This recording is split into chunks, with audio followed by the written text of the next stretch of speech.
Ahí está. Está completo. Todo. Ya, chicos, primero, perdón por la demora. Voy a tener dos problemas hoy día. Se me acabó la batería del audífono, así que no lo voy a escuchar muy bien.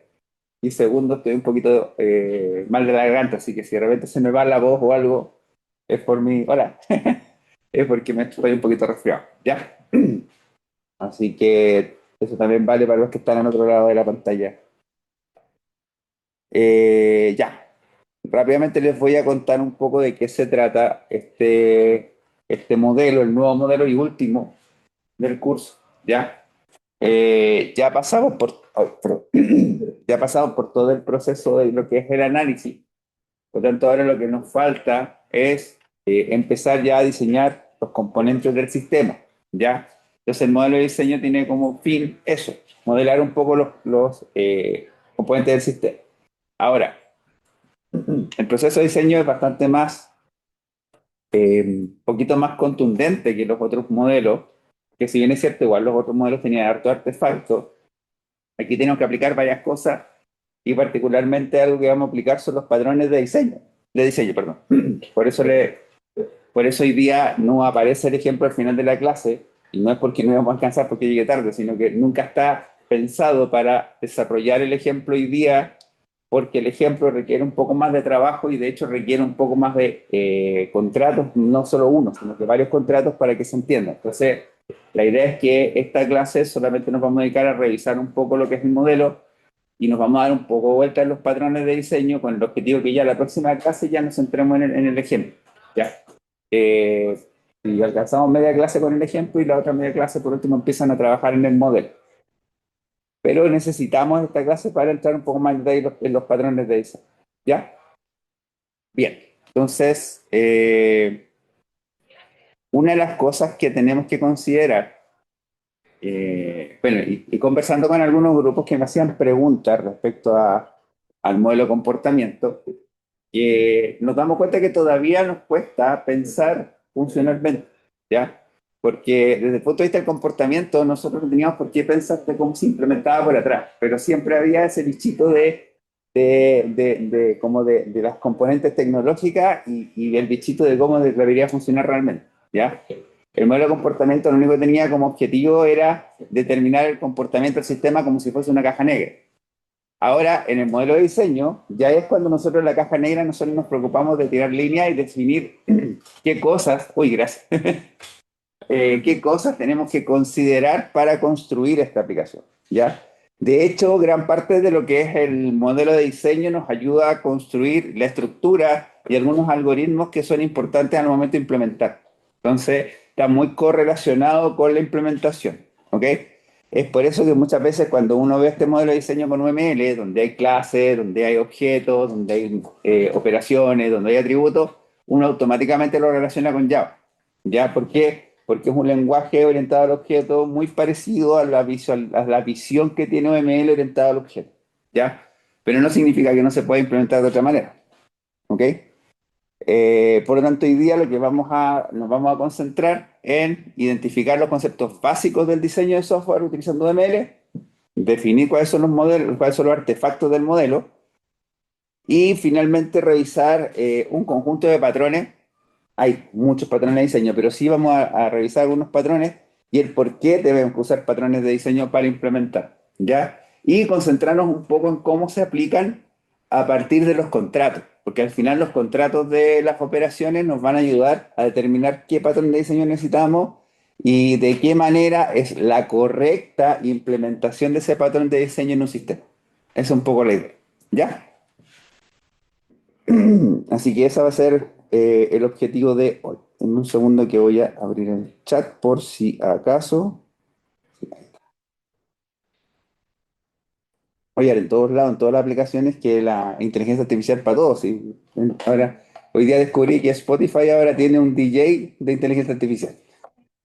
Qué loco. Ya, bien.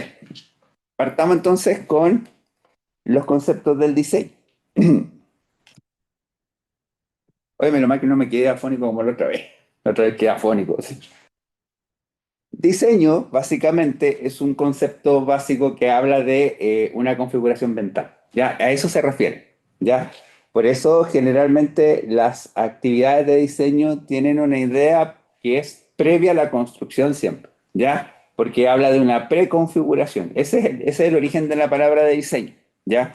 De hecho viene del italiano el porvenir, ¿ya? Estamos hablando del el futuro, ¿ok?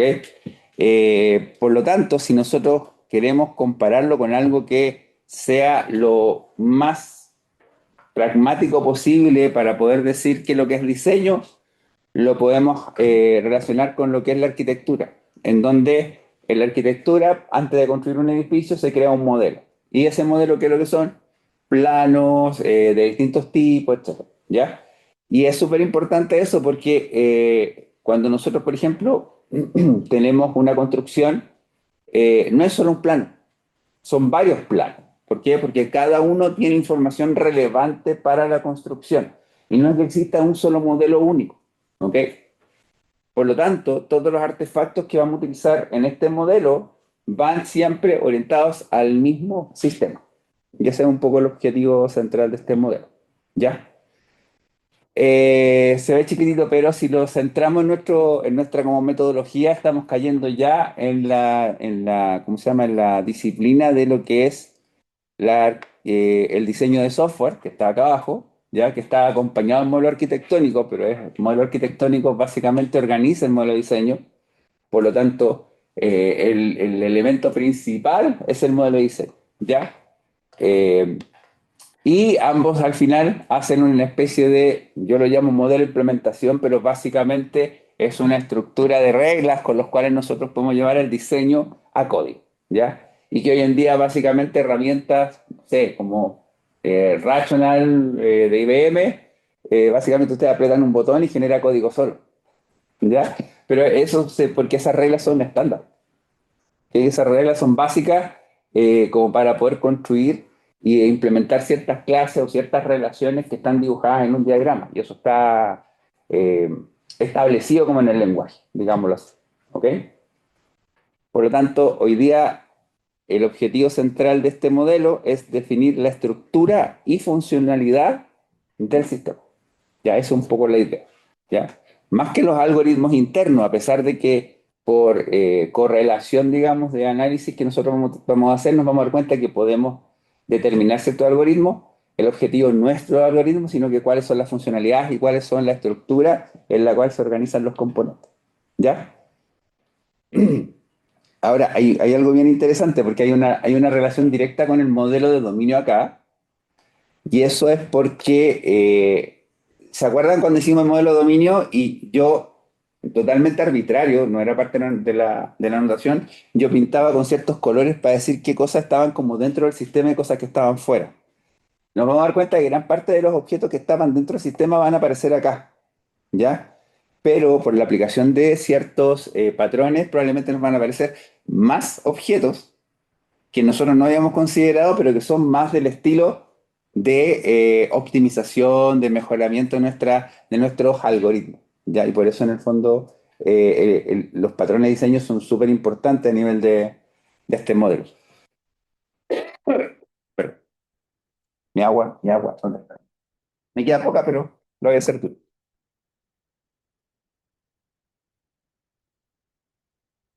Ya.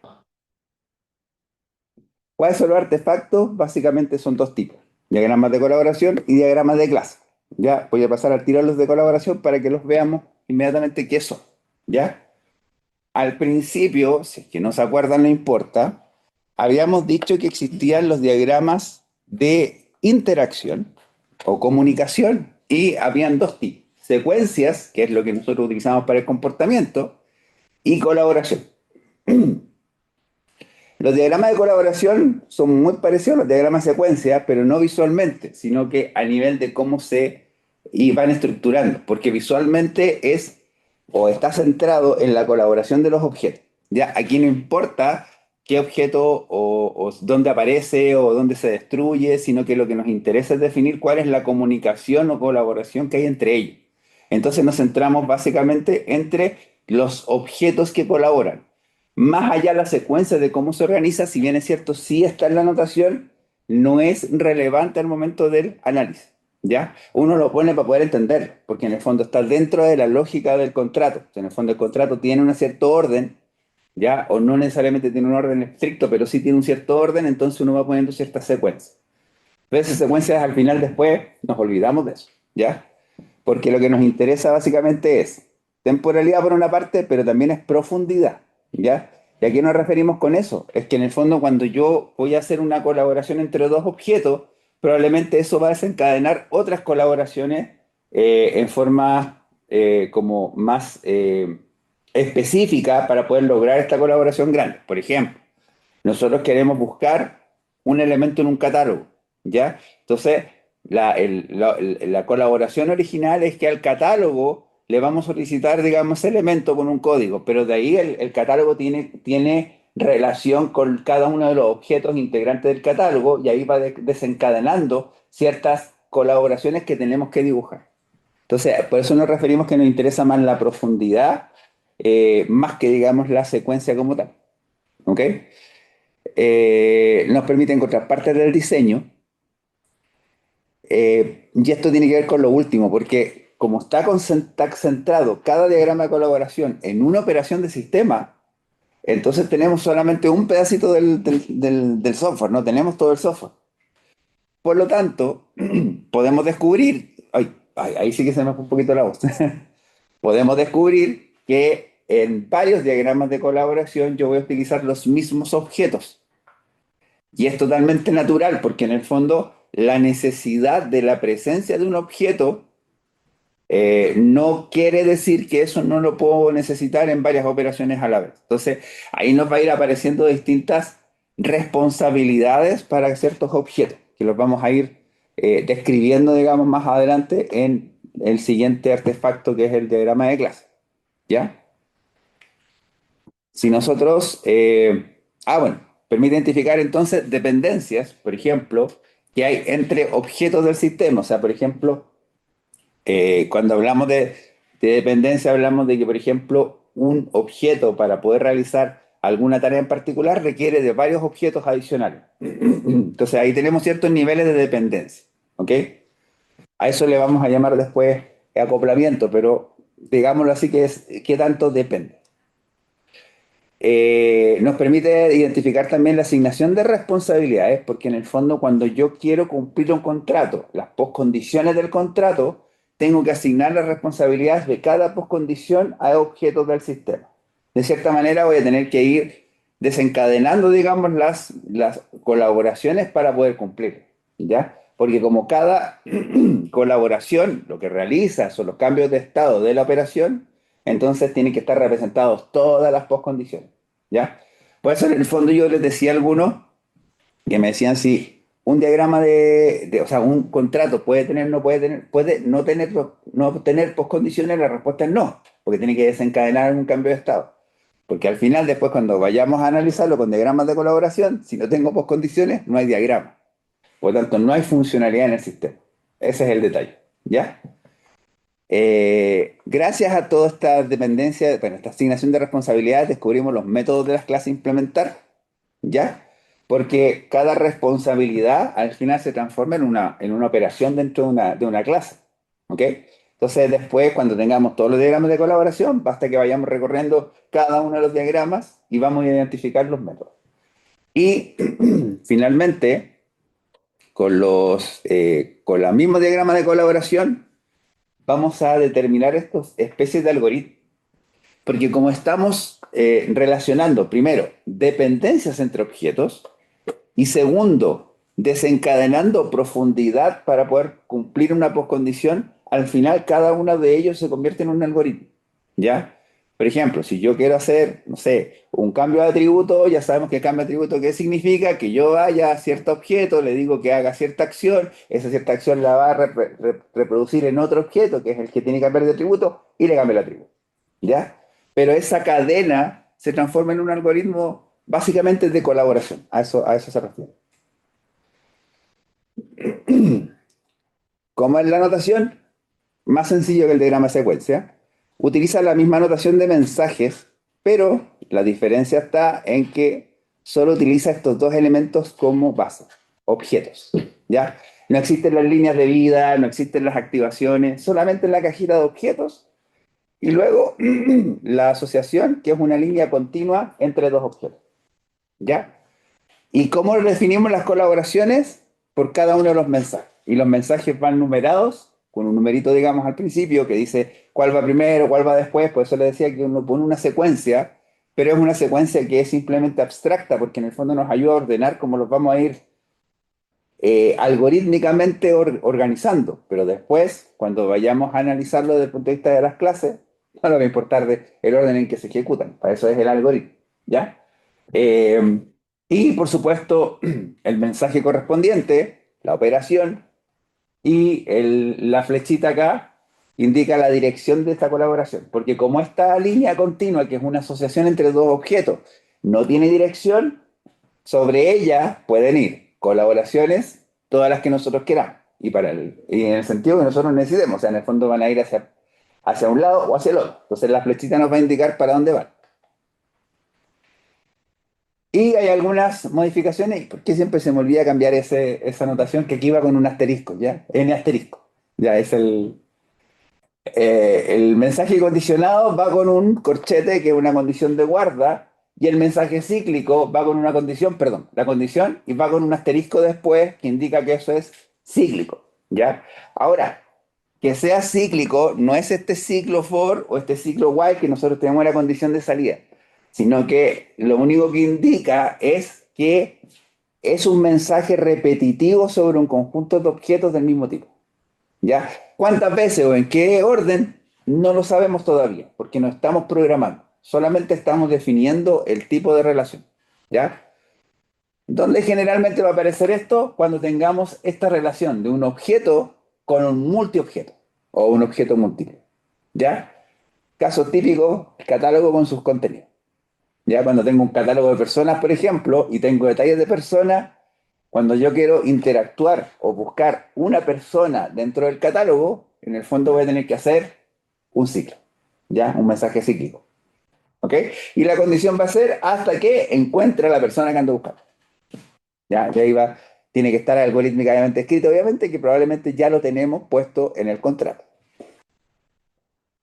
¿Cómo se ve la sintaxis de esto? Así, tal cual, ¿ya? Entonces, la primera operación, la primera operación que aparece, el número uno, es la operación del sistema, en este caso. ¿Ya? Viene del exterior. Pueden utilizar el dibujito de la persona, el del actor, o ponerlo sin dibujito. ¿Ya? ¿Por qué digo esto? Porque a veces los que dibujan, los programas que dibujan los IDE, no nos permiten poner las líneas apuntando a nada. Entonces, mejor poner el dibujito de la persona para que entendamos que es un actor el que viene y que en el fondo eso sale directamente del diagrama de secuencia, pero llega a un primer objeto que ya es parte del sistema. ¿Ya? Y esa operación se desencadena en 6 operaciones más. Y ahí dice, por ejemplo, que para agregar un producto, ¿qué tengo que hacer? Primero buscar el producto en el catálogo, y fíjense que acá hice lo que les decía, el ciclo. En este caso sin condición, porque no sé cuál es la condición que tengo que aplicar. ¿Ya? Entonces, tengo un ciclo, digamos, pero más que ciclo, es aplicar esa operación, digamos, varias veces.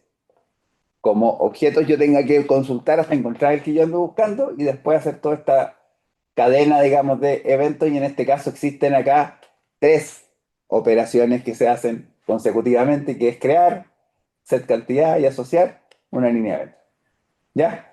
Ahí vamos a ver qué significa cada una de las cosas, pero quiero que vean que en el fondo, primero, no es vertical. Ya, no tiene una lógica vertical como el diagrama de secuencia. Lo importante que aparece es lo que está entre dos cajitas, ¿ya? De hecho, vamos a ver un patrón que nos ayuda a focalizarnos solamente en esa relación, ¿ya? Y el resto, digamos, va saliendo, digamos, también con los demás patrones de diseño que nosotros vamos a ver. ¿Sí? ¿Me siguen hasta ahí? ¿Se entiende? Para hacer un diagrama de colaboración son solo patrones de diseño, ¿ya? El contrato y los patrones. No hay que inventar nada, no hay que pensar como uno lo hacía de repente en los diagramas de secuencia, que uno decía, bueno, ¿cómo debería ser la operación? No, acá la operación ya está escrita en el contrato, ¿ya?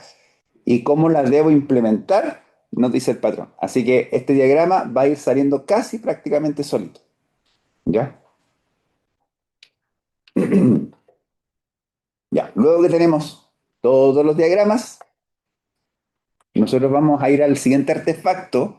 Para no enseñar ahí. Ay, no, me fui a otro lado. Esperen, déjenme ver si tengo el diagrama de diseño al tiro para mostrárselo. Sí, mejor se lo muestro al tiro, después vamos por los patrones. Eh, los patrones los voy a dejar al final. Después vienen los diagramas de clase, ¿ya? Que son de diseño, ¿ya? Yo le pongo diseño para que no nos confundamos con este diagrama de objetos o clases conceptuales que hablamos en el modelo de dominio, sino más bien estamos hablando de un artefacto que nos va a definir qué es lo que debemos implementar, literalmente hablando, ¿ya? Como dice ahí, define clases e interfaces con sus atributos y métodos que debe poseer. Por lo tanto, podemos utilizar cualquier lenguaje de programación orientado al objeto para traducir eso directamente al lenguaje. Eso es lo bueno. ¿Ok? Y muchas veces las herramientas Case son las que nos ayudan a hacer todo eso. ¿Ok? Ahora, ¿cómo se hace el diagrama de clases de diseño? Tomando cada uno de los diagramas de colaboración y uno va analizando pedacito por pedacito. Uno va diciendo, oye, aquí hay un objeto, se convierte en una clase. Aquí hay una operación, se convierte en un método. Aquí hay tal cosa, o sea, necesitamos los atributos, tenemos los atributos ya definidos desde el análisis completo, el modelo dominio, modelo de las secuencias, los contratos, y vamos a ir determinando todo lo necesario para construir nuestro diagrama de clase. Y además de algunos no patrones, pero sí algunas estrategias que ya vienen como reglas que ya vienen como escritas para poder hacer que nuestro diagrama de clase tenga toda la anotación necesaria. ¿Ya? La anotación es la misma que el diagrama de clases que nosotros vimos en el modelo dominio, por la diferencia es que sí vamos a utilizar más cosas. ¿Ok? Por ejemplo, acá las asociaciones sí se utilizan, ¿ya? Tanto la asociación como la agregación como la composición, y cada una tiene una representación específica de acuerdo a la colaboración donde nosotros la estemos utilizando, ¿ya? Así que ahí nosotros vamos a tener que tener mucho cuidado de identificar claramente cuál es el tipo de relación que tiene, ¿ya? Herencia, generalización siempre está, dependencia también se usa bastante. Si es que hay interfaces, la implementación de una interfaz, están las interfaces, los tipos de datos, están todos los tipos de clases que nosotros podemos utilizar. Y como se ve abstractamente, ¿no? Aquí no está completo, pero sí está dibujado como si fuese un diagrama de clase. Aquí faltan algunas cosas, como por ejemplo, me faltó una dependencia entre caja controlador y línea de venta, que existe, pero no está a la vista. Eh, Y falta algo súper importante acá, los tipos de datos. ¿Ya? ¿Por qué no los puse los tipos de datos? Porque si ponía todos los tipos de datos entre medio, si va a ver así de chiquitito el texto. ¿Ya? Porque empieza a crecer demasiado el diagrama. ¿Ya? Ahora, hay dos formas de definir los tipos de datos. Una es inmediatamente identificar los tipos de datos de acuerdo al lenguaje que yo quiero implementar. Por ejemplo, imaginémonos que estas clases las vamos a implementar en Java. ¿Ya? Entonces, todos los tipos de datos que vamos a utilizar es Java. La otra manera es poner tipos de datos que sean abstractos. Por ejemplo, si son números, números. Si son texto, texto. ¿Ya? O en español, digamos, ¿para qué? Para no concentrarnos en definir primero el lenguaje, porque a lo mejor el lenguaje todavía no es una definición que tenemos a priori. Entonces, ¿podemos utilizar elementos o definiciones más abstractas? Sí, la respuesta es sí. Ahora, hay otras cosas que también son importantes aquí. Por ejemplo, esos simbolitos que están adelante de las operaciones y adelante de los atributos también son parte de la notación. ¿Ya?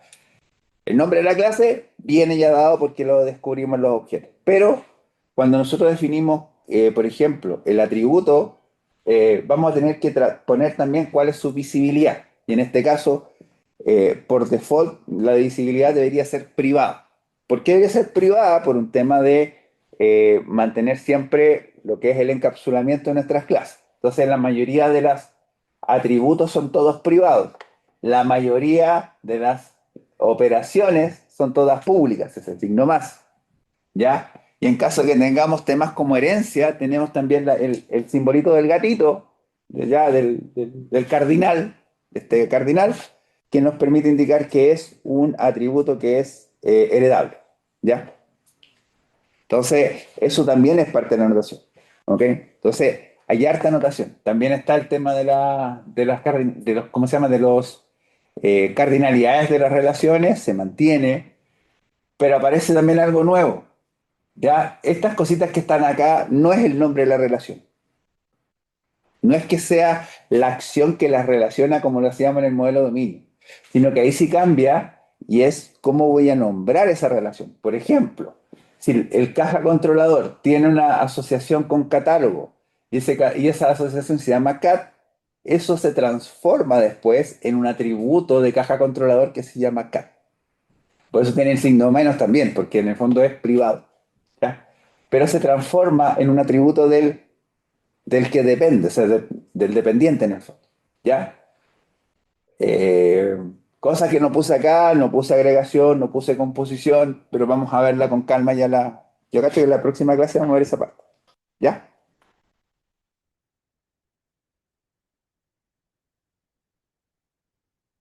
Armar este diagrama de clase, qué bueno que me acuerdo, también tiene su metodología, ¿ya?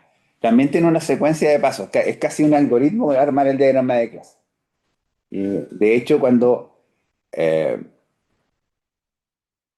en algún momento para la pandemia me pasó que no alcancé a ver la forma o el proceso en el cual se arma el diagrama de clase, hice un PPT completamente independiente, por eso me acuerdo que no está acá, en donde yo le decía paso a paso y lo grabé, digamos, para que lo vieran, de cómo se iba armando el diagrama de clase con un ejemplo, ¿ya? Y también es bastante mecánico, al igual que los diagramas de colaboración, es un proceso más mecánico que creativo, ¿ya? A diferencia de todos los modelos anteriores que eran más creativos, esto es más un proceso mecánico, ¿ok? Entonces, ¿cómo se construye este modelo? Básicamente, por cada contrato, un diagrama de colaboración, utilizando patrones de diseño, que lo vamos a ver al tiro. Luego que nosotros tenemos todos los diagramas de colaboración, o sea, construimos todos los diagramas de colaboración antes de hacer cualquier cosa. Hacemos el diagrama de clase. ¿De qué manera? Y aquí está como un poquito resumido nuestro proceso. Obtenemos todas las clases del sistema primero, desde las colaboraciones, y también tiene su lógica, es decir, si el objeto es así, si el objeto es multiobjeto, y vamos identificando todas las clases y los ponemos en el lienzo de dibujo, digámoslo así. Se le buscan los atributos a las clases en los diagramas de objetos, ¿ya? Pero recuerden, cuando ustedes hicieron las colaboraciones, probablemente descubrieron algunos atributos que faltaban. El atributo estado, el atributo, no sé, activo, ¿ya? Entonces, esos atributos se tienen que incorporar también en esta detección. Y se van agregando primero todos los atributos privados, ¿ya? Todos quedan privados. Luego que tenemos los atributos, vamos colaboración por colaboración buscando los métodos de las clases. ¿Ya? Y ahí hay una forma bien interesante porque uno ve la colaboración entre dos objetos, ve la dirección de la colaboración y el responsable de ejecutar o digamos el responsable de realizar esa colaboración siempre es el que está apuntando la flecha. Por lo tanto, a él le corresponde el método. Entonces, en su clase tiene que estar el método. Entonces, por ejemplo, si volviéramos al caso este de la línea de venta, donde decía buscar un producto y la operación o la colaboración va hacia el catálogo, ese buscar se transforma en un método que pertenece a la clase catálogo. ¿Ya? Entonces, así se van identificando los métodos de una manera más simple. ¿Ok? Y por supuesto ahí uno cuando va escribiendo los atributos y los métodos va poniendo los tipos de datos para poder identificar después el tipo de dato de implementación. ¿Ya? Y finalmente, luego que está cada clase completa con todas sus o sea, con todos sus atributos y todas sus operaciones o métodos, se incorporan cuáles son las relaciones que hay entre ellos y dependencias. ¿Ya? Y ahí también, como dice ahí, de acuerdo al estándar de diseño, que quiere decir de que, por ejemplo, si tengo un cierto tipo de relación entre dos objetos, entonces esas clases van a tener cierto tipo de asociación en el diagrama de clase. ¿Ya? Y cada una, digamos, complementando la multiplicidad, completando el nombre de la relación para poder después identificar en el momento de implementación, etc. ¿Ya? Entonces, de nuevo, me han salido más gallitos que nunca. Entonces, el proceso de diseño es un proceso que es metodológico, más que creativo. Entonces, vamos a ver cómo vamos a llegar a eso, y lo primero que tenemos que ver son los patrones de diseño. ¿Vale? Hasta aquí. ¿Se entiende, digamos, la parte del modelo como tal? ¿Sí? Obviamente entiendo que falta lo que es el ejemplo, por supuesto. ¿Ya? Ahora bien, ¿qué es lo primero que tenemos que considerar? Son los patrones de diseño. ¿Dónde estoy? Ah, estoy en la pantalla, estoy yo. Ya. Se me vengo para acá. Decía, ¿por qué no me deja salir del cuadrito? ¿Qué son los patrones de diseño? ¿Ya? No sé si han escuchado patrones de diseño. ¿Sí? Me imagino. ¿Ya? Pero básicamente un patrón de diseño es un par problema-solución. O sea, es una estrategia comprobada que primero resuelve un problema específico que nosotros queremos aplicar, y segundo, mejora siempre la calidad del diseño final. ¿Ok? ¿Cómo se van identificando qué patrón de diseño voy a utilizar? Con la estrategia de ir para reinar. O sea, tengo el problema grande y empiezo a buscar los problemas más chiquititos. Lo bueno es que las colaboraciones ya nos ayudaron bastante, o sea, los contratos nos ayudaron bastante a cortar ese pedacito, entonces vamos a identificarlo bastante más rápido, ¿ya? Probablemente son patrones que ustedes conocen, GRASP y GOF, ¿ya? Que los GRASP son los más generales, y el GOF ya son la banda de los cuatro que tienen los 23 patrones estándares que en general utilizamos para la programación, ¿ya? Pero en general yo parto siempre aplicando los patrones GRASP, que en realidad los construyó también el mismo autor del libro, Craig Larman, de UML y Patrones, porque son más concentrados a la asignación de responsabilidades más que a la solución de problemas más técnicos, ¿ya? Porque los patrones GOF en general se asocian más a temas un poco más específico, ¿ya? Pero cuando nosotros queremos partir diseñando nuestra colaboración, nos vamos a encontrar primero con cosas súper básicas como a quién le tengo que asignar la responsabilidad de la operación, ¿ya? Y eso no es tan fácil si nosotros no tenemos un diseño previo, ¿ok? Entonces, Greg Larman define una serie de 9 patrones que se llaman los patrones GRASP, que básicamente definen, oh, ahí está, ¿qué hizo? No sé, que básicamente definen, qué grande, sí, estos elementos básicos para hacer un buen diseño. Si nosotros aplicamos solamente los patrones GRASP, ya vamos a tener un buen diseño. ¿Ok? No es una obligación pasar a los patrones Go, pero como buenos ingenieros que somos, vamos siempre a buscar la mejor solución de todas, entonces los patrones Go nos van a ayudar siempre a encontrar, a mejorar nuestras soluciones, que los GRASP no van a llegar al límite, ¿ya? Entonces, aquí están los 9 patrones, vamos a ver algunos de ellos y se los voy a mostrar, digamos, cómo se aplican en los diagramas de colaboración. ¿Ok? El patrón más básico de todos es el patrón que se llama controlador, a nivel de grasp, ¿ya? El patrón de controlador lo que quiere definir es asignar la responsabilidad para recibir o manejar, como dice ahí, un mensaje de evento del sistema. Básicamente, manejar la operación, ¿ya? O sea, decir, estamos en la frontera del sistema, el usuario activa la operación dentro al sistema, y esa operación, ¿quién es el responsable que debe manejar esa operación? Ese es el problema que tiene que resolver. ¿Ya? Ahora, ¿quién va a ser el responsable? Y la respuesta está basado en, Primero, un representante del sistema global, un dispositivo o subsistema, que se llama un controlador de fachada, ¿ya?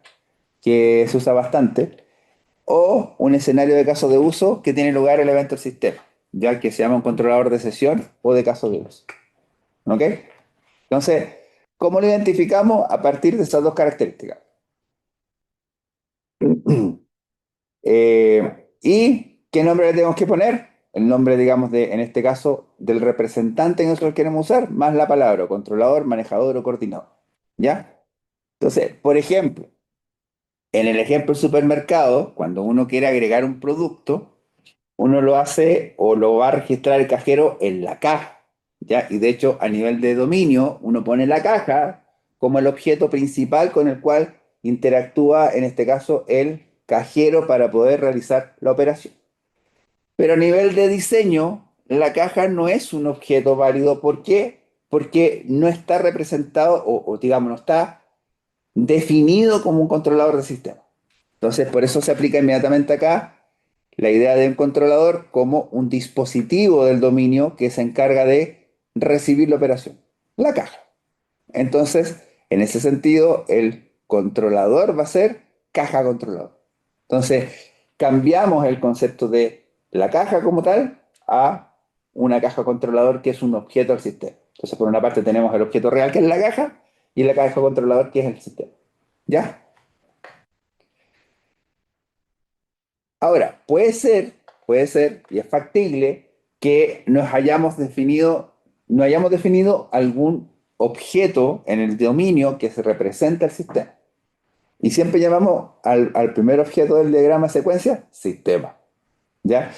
No se llama sistema controlador porque no representa nada en particular, pero sí tenemos que buscar cuál de todas estas condiciones es la más adecuada, ¿ya? Por ejemplo, imaginémonos que nuestro sistema tiene como varios módulos, digámoslo así. Nosotros lo llamamos sistema, pero en realidad nosotros podemos organizarlo en módulos. El módulo de administrador, el módulo de usuario, ¿ya? Entonces, ¿cuáles van a ser los controladores respectivos? Usuario controlador, administrador controlador o administración controlador, ¿ya? Entonces, los módulos también pasan a ser subsistemas y ahí nosotros podemos ir definiendo distintos controladores y agrupando ciertas operaciones dependiendo de la naturaleza que tiene cada una de ellas, ¿ya? Así funciona el controlador. O sea, la aplicación de este patrón en realidad es bastante simple. Sin embargo, vamos a tener que tener cuidado. ¿Por qué? Porque cuando vayamos a utilizar una operación, perfecto. La primera operación no hay drama porque no vamos a tener ningún controlador, entonces vamos a tener que descubrir el primer controlador de todos. Pero ¿qué pasa con la segunda operación, la tercera operación, la cuarta operación? Para cada una de las operaciones no voy a estar haciéndome la misma pregunta e inventando un controlador cada vez, sino que lo primero que tenemos que preguntar si mis controladores anteriores son aplicables al caso, o sea, tienen que manejar, digamos en este caso, la siguiente operación, ¿ya? Porque probablemente vamos a tener dos, tres controladores máximo y el resto de los controladores, o sea, el resto de las operaciones van a caer en esos tres controladores. ¿Ya? Por lo tanto, siempre tenemos que ir analizando y no olvidándonos que hemos creado ya controladores anteriormente que podrían ser candidatos a ser el controlador de una nueva operación. ¿Sí? Bueno, y ahí se dibuja tal cual. Se pone el controlador, se pone la operación de sistema y el resto ya es parte, digamos, de lo que viene más abajo. ¿Me siguen hasta ahí? Sí. El siguiente patrón es un patrón bien especial, digámoslo así de cierta forma. Se llama experto de información. ¿Qué es lo que quiere hacer este patrón? Quiere asignar una responsabilidad, como dice el texto, al experto de cierta información en particular. Es decir, la clase que tiene la información necesaria para realizar cierta responsabilidad. ¿Ya? Por ejemplo, imagínate, otra vez, ¿por qué esto se mueve y desaparece? Loco algo y se vuelve loco. Por ejemplo, queremos agregar un producto, ¿ya? Y lo único que nosotros tenemos para identificar el producto que queremos agregar es un código de producto, ¿ya? Como ya sabemos que está orientado al objeto, tenemos que de cierta forma tomar el producto relacionado con ese código y ponerlo dentro de la venta. Eso es como el objetivo que tenemos que cumplir y es lo que dice el contrato. Entonces, la pregunta que nos tenemos que hacer para el experto en información es, ¿quién debe conocer el código de cada producto? ¿Ya? Y ahí es donde nosotros buscamos quién es el responsable de eso. Y claramente el responsable de conocer el código es el propio producto. ¿Por qué? Porque él es el responsable de esa información. Ah, ¿qué está pasando? Me quieren echar. Por eso, a eso se refiere con el experto en información. Entonces, ¿quién es el responsable de tener esa información? Entonces es en este caso, el producto como tal. ¿Ya? Por lo tanto, si yo quiero agregar un producto a la venta, llegar de aquí hasta abajo, tengo que aplicar, y aquí nos vamos un poquito más allá, porque también nos vamos a un patrón GOF que se llama la cadena de responsabilidades, que en el fondo es delegar la responsabilidad de obtener el producto en cada uno de los objetos intermedios hasta llegar al experto en información. ¿Ya? Por ejemplo, acá, para obtener el producto, le digo al catálogo, búscame el producto, y el catálogo es el que se preocupa de preguntar al experto del código del producto. Entonces le dice, ¿quién es de ustedes tiene este código? Y este lo obtiene y se le devuelve el producto. ¿Ya? Y se forma una cadena de responsabilidad. ¿Ya? Ahora, eso es parte, digamos, también de los patrones GOF, pero uno ya está acostumbrado que uno debería empezar a buscar cuál es el camino más óptimo para obtener, en este caso, la relación con el experto en información. ¿Ya? No pesquen lo que está acá abajo, sino que solamente lo que está acá arriba, es lo que estamos analizando. Yo uso el mismo dibujito para todos los ejemplos. Eh, ya, después viene otro que a mi juicio es como bien útil. ¿Por qué? Porque es directamente aplicable a una de las condiciones básicas de los contratos. Es crear objetos, ¿ya?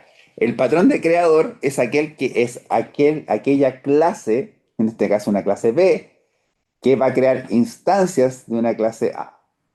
Pero va a crearlas si es que cumple con ciertas características específicas. Entonces, hay 5 características específicas que tenemos que evaluar. B, por ejemplo, agrega objetos de A, es un agregador. B contiene objetos de A, es parte de su definición. B registra instancias de objetos de A, es decir, puede ser de que las instancias de A sean guardadas en B, ¿ya? B utiliza más estrechamente objetos de A de alguna manera, o B tiene los datos de inicialización que se le pasarán a un objeto A cuando sea creado, ¿ya? Esas 5 características definirían cuál es el mejor creador, ¿ya? Entonces el problema que queremos resolver es quién debería ser el responsable de la creación de una nueva instancia de la clase en particular. Por ejemplo, acá dice línea de evento. Ahora, la aplicación de este patrón es bien simpática porque probablemente nosotros vamos a mirar nuestro diagrama al principio, vamos a mirar y vamos a decir, tengo varios que pueden ser candidatos a creadores, ¿ya? Entonces, ¿cómo discrimino un creador de otro? Básicamente buscando es quién tiene la mayor cantidad de posibilidades para cumplir con estas características, ¿ya? Entonces, voy consultando, por ejemplo, clase a clase, si cumplo con estas características. Imaginemos en este caso justo estas dos.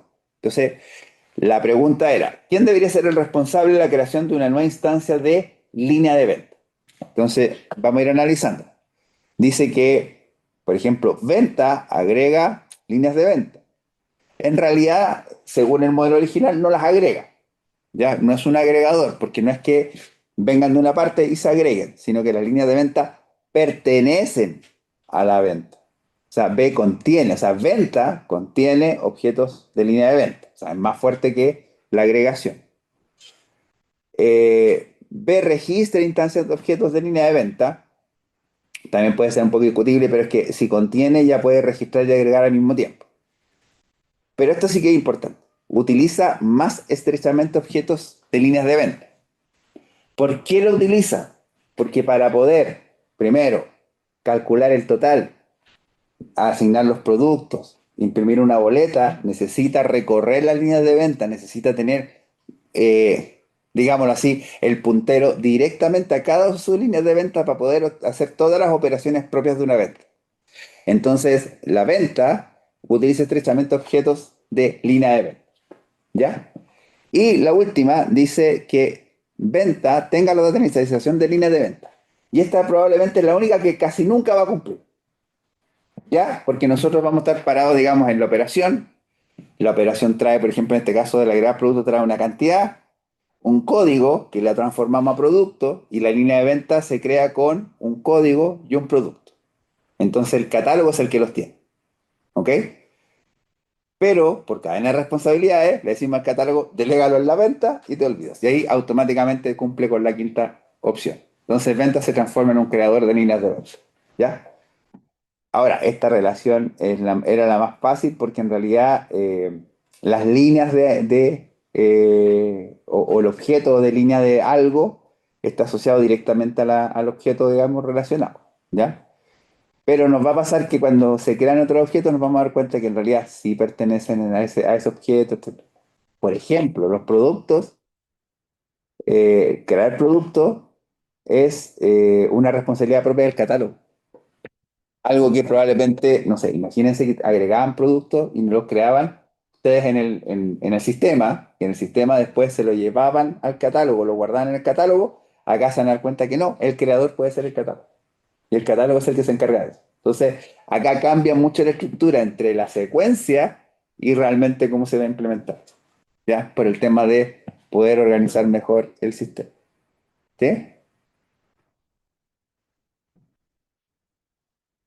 ¿Todavía está ahí? ¿Sí? Y aquí vienen dos patrones que no los puedo separar.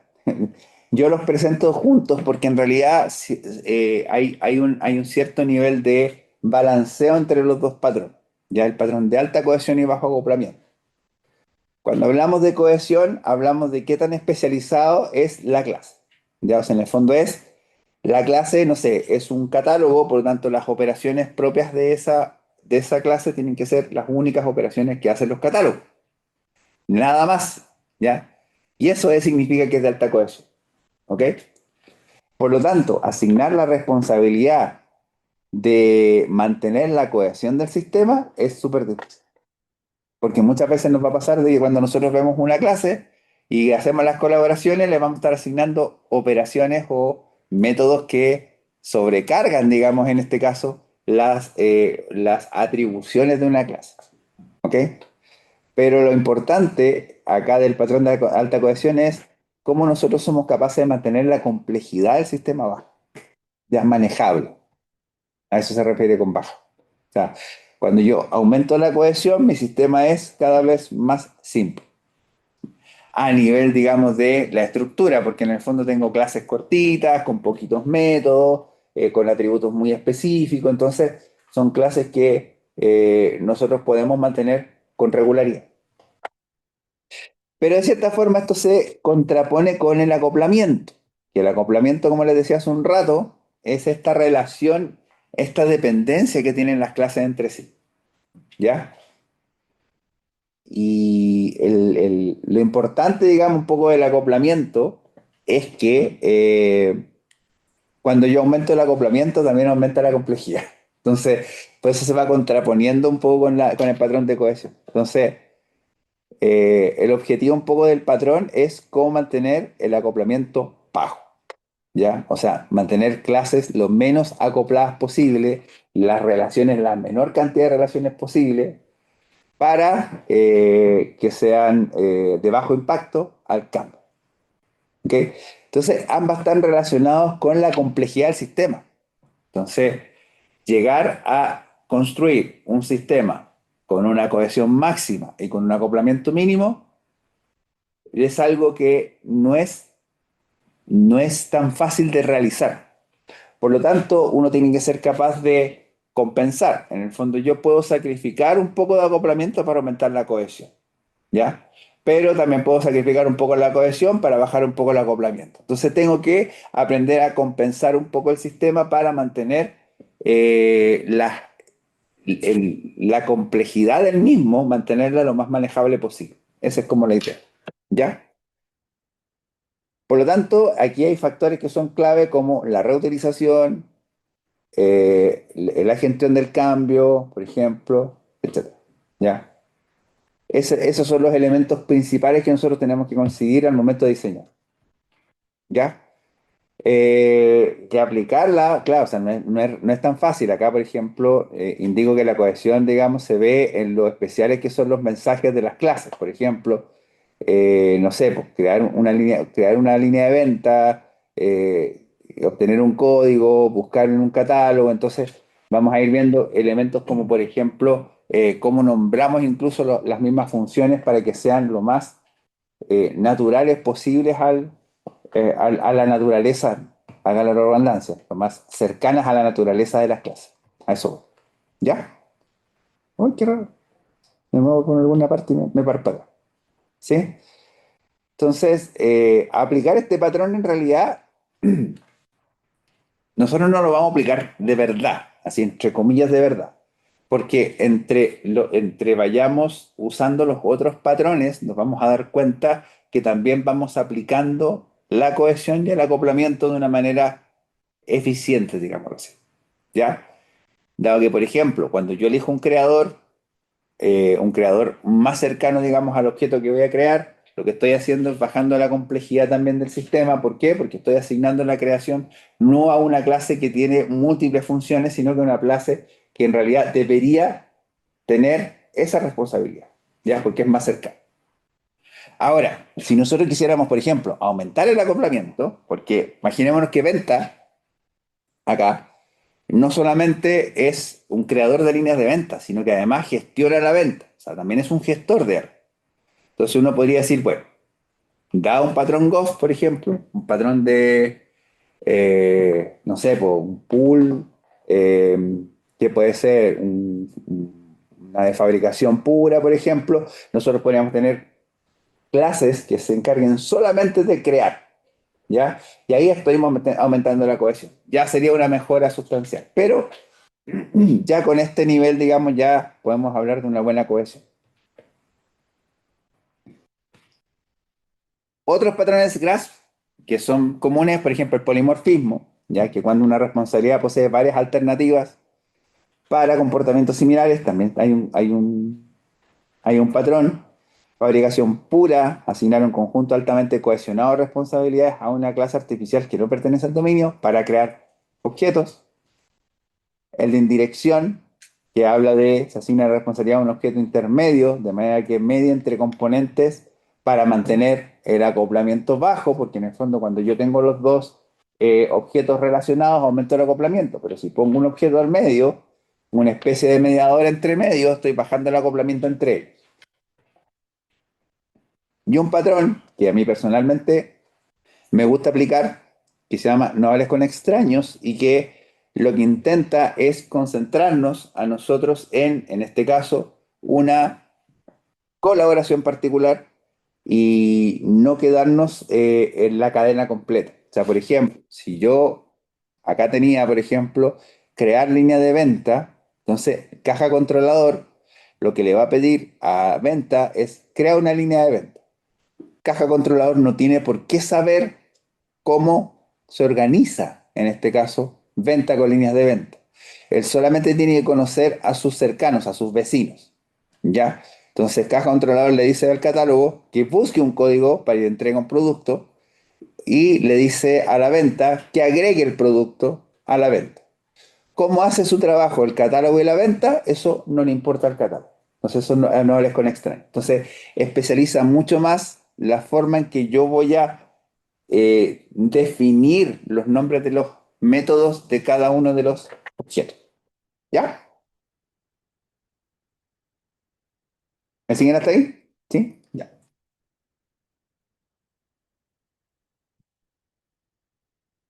Y los patrones Goff. Ya ahí están los cuatro chicos. Ahí está la banda de los cuatro. Esta, yo creo que fue alusivo justo a los creadores de UML. Ustedes saben que los creadores de UML se hacen llamar de Free Amigos. Ya, se hacen llamar de Free Amigos. En el libro de UML, creo que del lenguaje UML, del lenguaje de modelamiento de UML, en la introducción dice que ellos se hacían llamar de Free Amigos por una película muy antigua, ¿ya? Donde venían tres norteamericanos y llegaban a México y se hacían pasar básicamente por superhéroes mexicanos y se llamaban The Three Amigos. Entonces, haciendo honor a eso, como ellos son cuatro, se pusieron la banda de los cuatro. Eso, somos ñoños los computines, pero bueno, nada que hacer, ¿ya? Y los patrones GOF, que yo creo que estos los han visto, pero sí me gusta repasarlos un poco, se organizan en tres categorías: patrones creacionales, patrones estructurales y de comportamiento, ¿ya?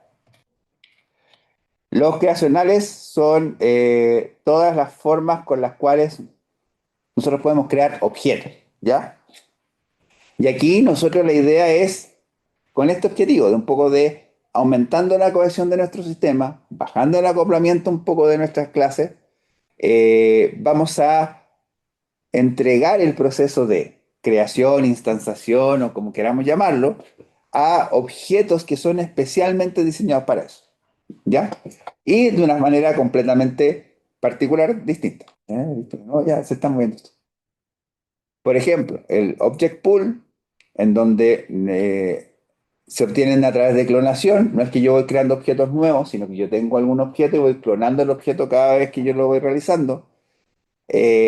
Fabricación abstracta, en donde voy creando por familias de objetos, ¿ya? Para que no se vayan mezclando. Entonces yo tengo familias de objetos concentrados en ciertos objetos que son los creadores. Un constructor virtual, ¿ya? Método de fabricación, en donde la clase constructora de creación de objetos de un cierto subtipo oculta, digamos, al usuario cuál es la casuística en lo cual se crea el objeto. Prototipo, que también es clonándolo de una instancia ya existente, y singleton, en donde existe la instancia única para, en el fondo, tener la misma instancia para, para todos los usos posibles, ¿ya? Cada uno, digamos, de estas formas de crear objetos va a ser aplicable siempre y cuando el problema sea especialmente diseñado para eso, ¿ok? En el caso de los estructurales, tenemos patrones que definen cómo las clases de objetos pueden ser combinados. Ya, por ejemplo, adaptadores, en donde yo tengo una interfaz que puede ser utilizada por una clase de uno u otro modo. El puente, que desacopla la abstracción de implementación, que esto sirve como el patrón de indirección de los patrones graph, en donde yo tengo un objeto entre medio, pero en este caso lo desacopla como una abstracción.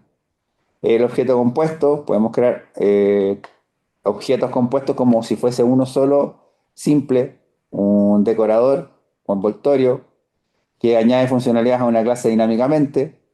El de fachada, que a mí me costó entender cómo funcionaba, pero en la última pega lo usamos a bastante. Eh, en donde, digamos, yo tengo puedo acceder a un conjunto de, digamos, interfaces de un subsistema a través de una sola fachada y tengo un conjunto de métodos los cuales puedo utilizar. El de peso ligero, reducir la redundancia, y el proxy, que mantiene un representante de un objeto. Ya, y esos son como los patrones estructurales. Respecto a los de comportamiento, que esos son los que son más, ¿ya? Está la cadena de responsabilidades, como les decía, que es como ir asignando las responsabilidades a los distintos objetos para cumplir con una operación en particular. El command o orden, que en realidad encapsula una operación en un objeto, permitiendo ejecutar dicha operación sin necesidad de conocer el contenido de la misma. Intérprete, dado un lenguaje, define la gramática para dicho lenguaje. El iterador, que también es un patrón que en realidad usamos bastante, que hacemos recorridos sobre un conjunto de objetos, ¿ya? Eh, lo bueno que los patrones o sea, el patrón de iterador nos ayuda como a independizarnos, digamos, de la forma de implementación de ese objeto, porque en el fondo el iterador nos va entregando cada vez el siguiente. Tenemos el mediador, que es el que también coordina la comunicación entre distintas clases. El memento, que nos permite volver a estados anteriores de un sistema. Ese también, digamos, es un patrón que es bien útil.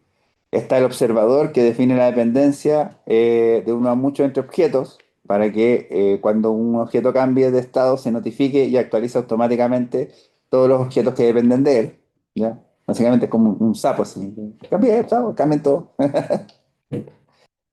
El estado permite que un objeto modifique su comportamiento cada vez que cambia su estado interno. Estrategia en realidad, perdón, permite disponer de varios métodos para resolver un problema. Método plantilla define una operación, un esqueleto, un algoritmo, ya delegando a las subclases algunos de sus pasos. La idea es que las subclases son las que definen cada uno de los algoritmos específicos. Y finalmente el visitante que permite definir nuevas operaciones sobre una jerarquía de clases y modificar las clases con las que opera. ¿Ya? Ahí tenemos un montón de patrones. Y de hecho, bueno, yo dejé esta URL y la dejé también en el curso porque me gustó bastante cómo explican, digamos, cada uno de los patrones Go. Está centrado en los patrones Go, por supuesto. Y es como bien didáctico y está pensado no solamente desde el punto de vista de programación, sino que en realidad explica el patrón y está la solución a nivel de programa, pero también nos sirve a nosotros para entenderlo un poco cómo se aplica. ¿Ya? ¿Qué es lo que les voy a pedir o cómo lo vamos a hacer para el modelo de diseño nosotros? O sea, mínimo los patrones grasos. O sea, si quieren aplicar un patrón Go, bien, ¿ya? Pero no quiero entrar mucho en detalle porque la idea es lograr obtener cada uno de las colaboraciones y no nos quedemos iterando demasiado en lo que son las definiciones de los patrones, porque si no vamos a estar eternamente tratando de buscar cómo aplicar los patrones y nunca vamos a llegar a la solución de la colaboración. Así que los GRAS, por lo menos los 5 GRAS básicos que vimos, con eso ya es suficiente. ¿Ok? Eh, ahora bien, déjenme ver solo una cosa,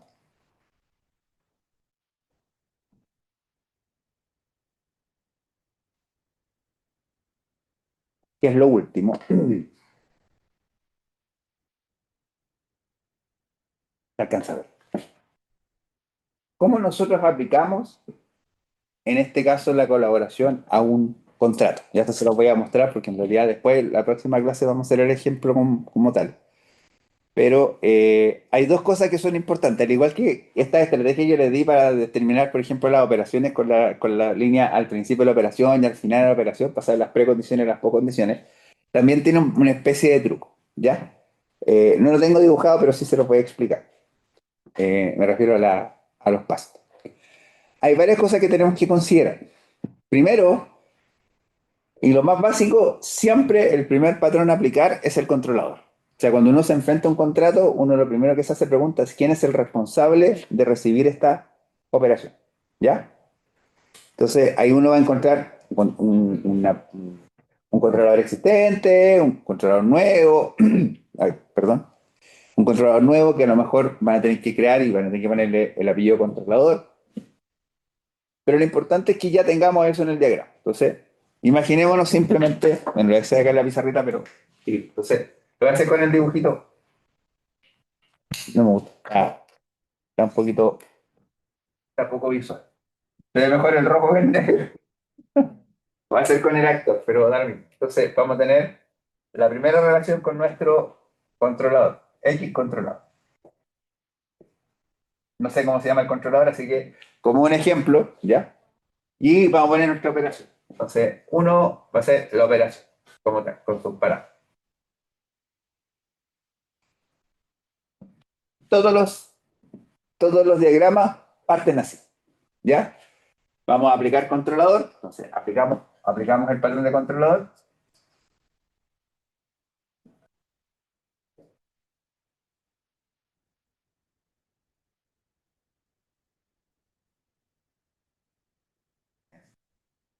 aplicamos patrón de controlador y es lo primero, ¿ya?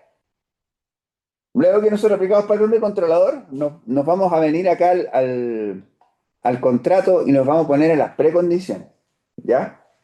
Una cosa que descubrí con el tiempo es que cada una de las precondiciones define una relación de conocimiento que hay entre el controlador y cada uno de los objetos en este caso de las precondiciones. Entonces, por ejemplo, acá dice que hay un catálogo de autorizaciones y un catálogo de usuarios. Entonces, hacemos una línea entre, en este caso, el catálogo de autorizaciones, por ejemplo, hacemos otra línea con el catálogo de usuarios. ¿Sí? ¿Ok? No sabemos las colaboraciones todavía, porque todavía no hemos aplicado ninguno de los patrones. ¿Ya? Pero ya tenemos una base del diagrama. ¿Ya? Y ahí es donde nosotros podemos pasar a la segunda parte, que es en este caso las postcondiciones. ¿Ya? Y las postcondiciones tenemos que tratar de ordenarlas. Sabemos que hay algunas postcondiciones que a lo mejor son previas a otras. Por ejemplo, asociar out a DU, que DU es un detalle de usuario, y out es, en este caso, un... ¿Dónde está el out? Out, out. Sí, encontramos autorización. Out es una autorización y DU es un detalle de usuario. No lo puedo hacer antes de que no haya encontrado la autorización ni el detalle de usuario. ¿Ya? Entonces, hay algunas cosas que se pueden hacer antes y otras después. Entonces, es una buena práctica numerar cada una de las postcondiciones en un orden lógico. ¿Para qué? Para que podamos ir aplicándolas también a nivel del diagrama. ¿Ya? Y, perdón, y una vez que ya están aplicadas, e ir analizando una por una, ir buscando los patrones. Por ejemplo, hay uno que sale a la vista que es, se haya creado un detalle de usuario. Entonces, el primero que nos aparece, y de hecho es el primero que probablemente vamos a tenerlo como número uno, es, si el cambio de estado es que se haya creado un objeto, entonces automáticamente creador. ¿Sí? ¿Ok? Entonces, si lo que nosotros queremos es fijar un atributo, es automáticamente experto en información, porque tenemos que saber quién conoce ese atributo para poder fijárselo, para poder cambiarlo. ¿Ya? Si estamos buscando, por ejemplo, un objeto dentro de un catálogo, a partir de ciertos datos, por ejemplo, en este caso, cuyos atributos de zona, horario y tipo sean iguales a, tengo que aplicar patrón experto en información de zona, horario y tipo. ¿Sí? Y ahí tenemos algunos elementos que son clave. ¿Ok? Y por supuesto, asociaciones tienen que ver con... no, de hecho, ese no tiene un patrón específico, pero sí tenemos que considerar el resto de los patrones aplicados. ¿Por qué? Porque probablemente para poder llegar a esto, por ejemplo, para llegar a la asociación entre out y DU, ¿yo qué tengo? Tengo una búsqueda, patrones de experta información, más cadena de responsabilidades, porque, por ejemplo, si yo quiero buscar una autorización, probablemente acá decir out, punto igual, buscar XXX, algún tipo de dato, ¿cierto? Y con el experto de información yo voy a saber que acá hay un conjunto de autorizaciones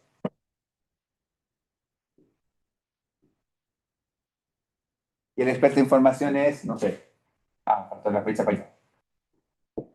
Por ejemplo, eh, X, por ejemplo, va a obtener el parámetro que anda buscando, ¿ya? Pero tengo el out acá y probablemente tengo un usuario por acá abajo. Entonces, cuando yo vaya a hacer la asignación, entonces voy a tener que aplicar cadena de responsabilidad. Entonces, voy a tener que hacer toda la cadena hasta llegar al usuario correspondiente donde yo tengo que asignar. ¿Ya? Entonces, voy utilizando distintos patrones dependiendo un poco de la lógica. Pero la estrategia es, primero, identifico el controlador. Segundo, construyo la relación con las precondiciones. Tercero, ordeno de una manera lógica las postcondiciones. Y cuarto, recién empiezo a analizar y aplicar patrón. ¿Sí?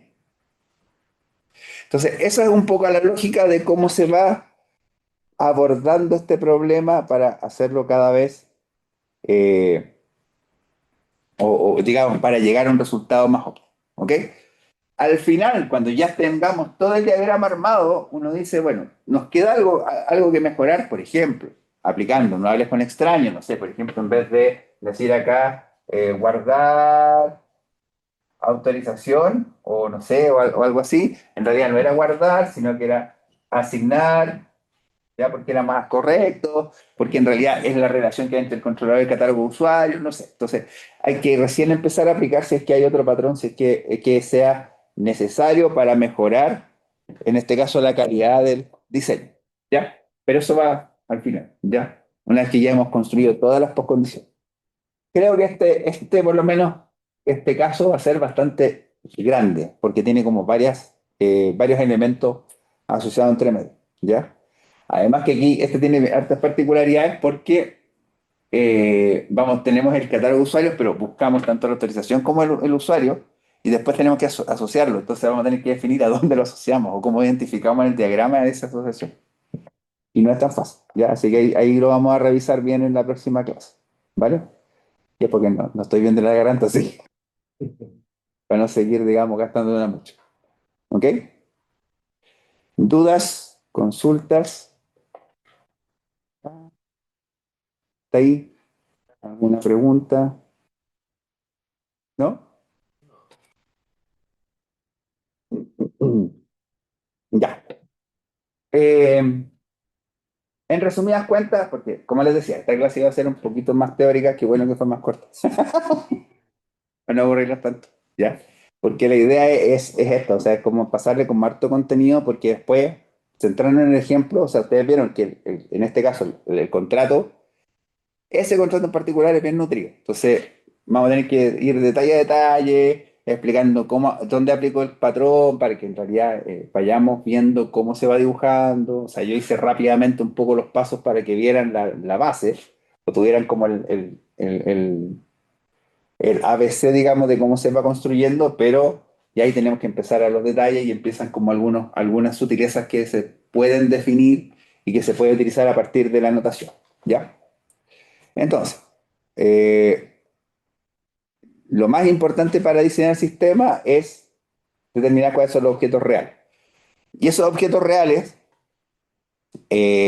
no aparecen por casualidad, ¿ya? Porque ustedes en el contrato ya describieron cuáles son los objetos que necesitan del sistema, ¿ya? Cuando ustedes pusieron asociar, por ejemplo, un catálogo, o sea, cuando dijeron definieron un catálogo de usuario, definieron autorización, definieron un usuario, esos al final se transforman de cuáles son los objetos reales. Por lo tanto, esos objetos que están escritos y declarados en cada uno de los contratos tienen que aparecer en las colaboraciones. ¿Ya? Ahí lo único adicional que aparece es aquellos objetos que aparezcan a partir de la aplicación de un patrón de diseño. Ejemplo, el controlador.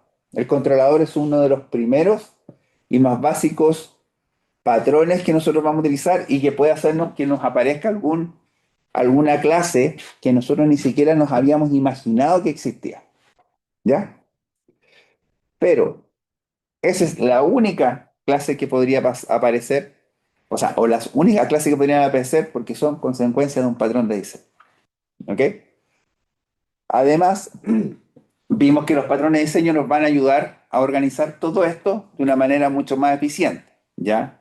A ver, nosotros de repente en la secuencia a lo mejor pusimos la operación y pusimos todo dependiente del sistema, o sea, todo hacía las rayas para allá, después volvía, después para allá, después volvía, después para allá, después volvía. Se dan cuenta que acá ni siquiera ustedes se van a dar cuenta y no la van a poner así, ¿ya? ¿Por qué? Porque en realidad el patrón de diseño es el que le está diciendo, no, usted tiene que hacerlo de una forma encadenada a partir de la responsabilidad y a partir del objetivo que tiene cada una de las clases dentro del modelo, ¿ya? Entonces, para poder armar este modelo, vamos a necesitar diagramas de colaboración, que es uno por cada contrato, y el diagrama de clases, que es, a partir de todas las colaboraciones, sacar cuál es el diagrama de clases uno por uno, analizando. ¿Ya? Yo voy a traer como varios contratos del problema de los edificios, de la autorización de edificios, para que hagamos el ejercicio con varios contratos y después esos contratos los pasemos a esas colaboraciones las pasemos a un diagrama de diseño, ¿ya? Porque hacerlo de uno queda un diagramita chiquitito que no tiene mucho sentido. La idea es tener como varios contratos andando con sus colaboraciones para poder hacer un buen diagrama de clase de diseño. ¿Vale? Eso, dudas, preguntas, pueden depositarla en el buzón. Así que eso, chicos. El, si es que mi cliente no se le ocurre avisarnos algo a las 5 de la tarde de nuevo, trataré de venirme a las 5 para llegar a las 6. Eh, pero estaríamos ok, digamos, con la parte del ejemplo y ahí les entrego las indicaciones para el último modelo. ¿Ya?